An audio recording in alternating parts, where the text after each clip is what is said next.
With a new Batman comes a new Batsuit, and today I'll go through the evolution of each suit, from Micheal Keaton to Robert Pattinson, going over all the different design choices. So with Batman 1989, director Tim Burton wanted a completely different Batsuit from the one in the comics. He wanted it all black, with no blue or grey seen in the previous Adam West version and the Batman comics, and no underpants either. This suit was made out of thick latex, which was extremely heavy and hot, and Keaton could barely hear anything wearing it. It was also only until filming that they realised Batman could not turn his head as the neck piece was connected to the body. This led to the dramatic bat turn Keaton does. They as well included a texture on the suit and cape to give a bat skin like appearance, with makeup around the eyes to make him blend in better with the mask, and because Warner Bros had a deal with Nike, they adapted the bat boots from one of their cross trainers. For Batman Returns, they tried to improve on the previous suit but not make big enough changes to upset the fans. The biggest changes to the stomach area of the costume. While the first had human anatomy for the armour, the Batman Returns redesign was more stylised with plating and hard lines. This was because director Tim Burton wanted the suit to appear more sharp and slick,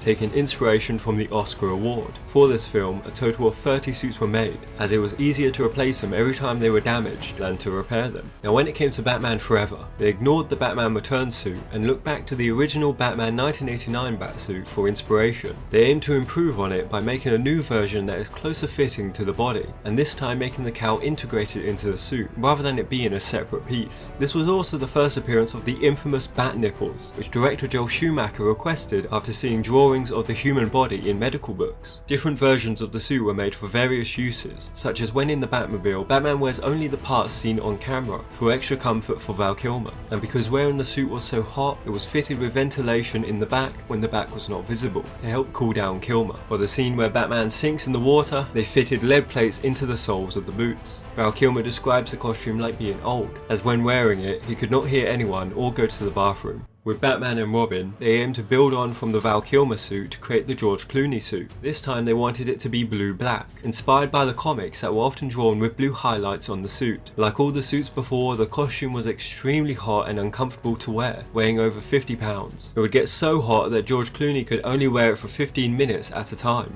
Between takes, Clooney would stand in front of a fan to cool down, and mini fans were on him non-stop. In this film, Batman also gets a second costume, for some reason. Felt like I was making a toy commercial. For this, they only had 3 weeks to make it, so they took the second Val Kilmer suit from Batman Forever and stuck silver pieces on top. Now with Batman Begins, they aimed to make the Batsuit as realistic as possible. They wanted to redesign the technology used, but due to time restraints, they opted for the foam latex that was used in all the previous Batsuits. Director Christopher Nolan wanted the suit to be intimidating, but also functional and believable that Bruce Wayne could create it, and like a combat outfit that was high-tech and tight to the body. This was why they made it look like it was made from carbon fiber plating before Bruce spray paints it black.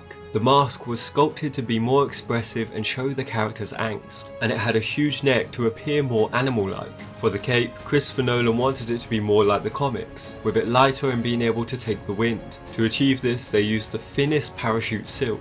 What Nolan wanted more than anything was for Christian Bale to be able to lean down easily and to be able to move his head more. As in the previous films, the suits were made to where the actors had to turn their whole shoulders and head at once. On the first day of shooting, Christian Bale wore the suit all day and did not want to take it off, but throughout filming he has said it gave him a lot of discomfort and headaches, which he used to inform his acting and channel it into being more fierce as Batman. For The Dark Knight, the filmmakers went further with the realism Batman Begins started, and for this film they had the time to build the suit from the ground up, using newer material and techniques. So they stopped using the foam latex that was used in all the 5 Batsuits before, and introduced smaller armour plating around the stomach and chest, allowing a crumple zone for more flexibility and movement. Like how the Batman Begins suit aimed to correct the restrictive neck movement of the Batsuits before, this suit went further by allowing the head to move without turning the shoulders. To achieve this, they separated the neck from the headpiece, and that the whole piece of the suit stops at the neck.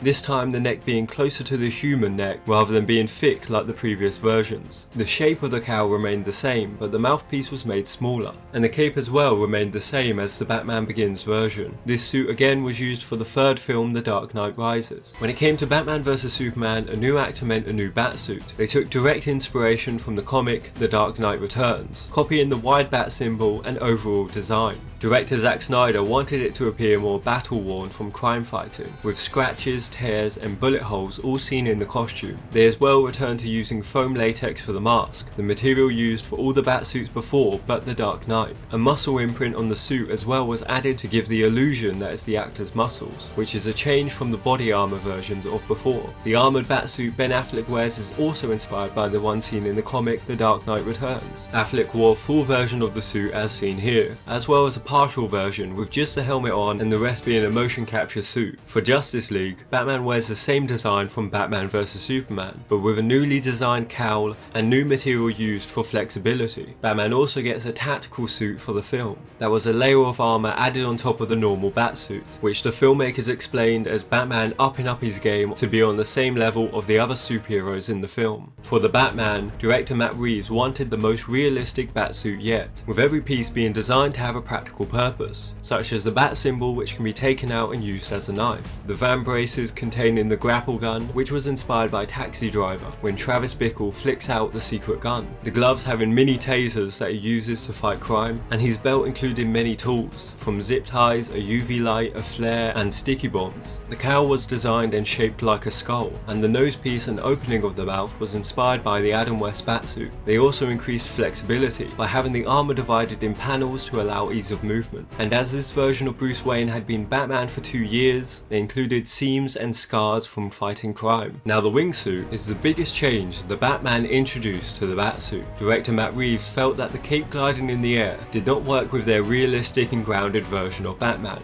so he came up with the idea that the cape and suit transform into a wingsuit. This was also done to make the audience feel that they as well can be Batman. A custom wingsuit as well was made based on a Batman design, which could actually be flown and used. They then decided the wingsuit would be deployed from the suit, like an airbag or life jacket that could come around quickly. And that's how they designed the Batsuits. Like and subscribe for more behind the scenes videos, and comment down below what's your favourite Batsuit and any films or scenes you would like me to cover. Check out my video explaining how they filmed the Anakin vs Obi-Wan fight, or if you want to know more about the making of Spider-Man 1, click the video at the bottom. Take care.